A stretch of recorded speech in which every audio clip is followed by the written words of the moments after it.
August 15న స్వాతంత్ర దినోత్సవాన్ని దేశవ్యాప్తంగా ఘనంగా జరుపుకుంటారు. ఈసారి 79వ స్వాతంత్ర దినోత్సవ వేడుకలను అన్ని ఏర్పాట్లు పూర్తయ్యాయి. పాఠశాలలు, ప్రభుత్వ కార్యాలయాలు, బహిరంగ ప్రదేశాల్లో త్రివర్ణ పతాకాన్ని ఎగురవేస్తూ స్వాతంత్ర దినోత్సవాన్ని జాతీయ ఉత్సాహంతో జరుపుకోనున్నారు.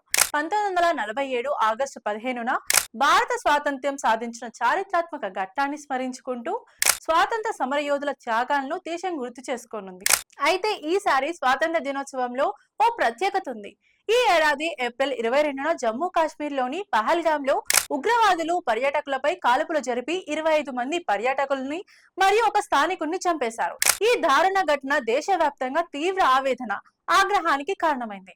తమ కళ్ళ ముందే భర్తలను కోల్పోయిన మహిళల బాధ అందరినీ కలిచివేసింది. ఈ ఉగ్రదాడికి ప్రతీకారంగా భారత ప్రభుత్వం ప్రారంభించిన ఆపరేషన్ సింధూర్ లో భారత సైన్యం పాకిస్తాన్ ఉగ్రవాద శిబిరాలను లక్ష్యంగా చేసుకుని విజయవంతంగా దాడులు జరిపింది. ఈ ఆపరేషన్ దేశవ్యాప్తంగా ప్రశంసలు పొందింది. ఈ నేపథ్యంలో రేపు ఆగస్టు 15న ఢిల్లీలోని ఎర్రకోట వద్ద జరిగే స్వాతంత్ర దినోత్సవంలో ఆపరేషన్ సింధూర్ ప్రత్యేక ఆకర్షణగా నిలవనుంది. జ్ఞానపర్ భారీ స్థాయిలో ఆపరేషన్ సింధూర్ లోగోను ఏర్పాటు చేయడంతో పాటు అతిథులకు పంపే ఆహ్వాన పత్రాలపై కూడా ఆ లోగో ముద్రించనున్నారు.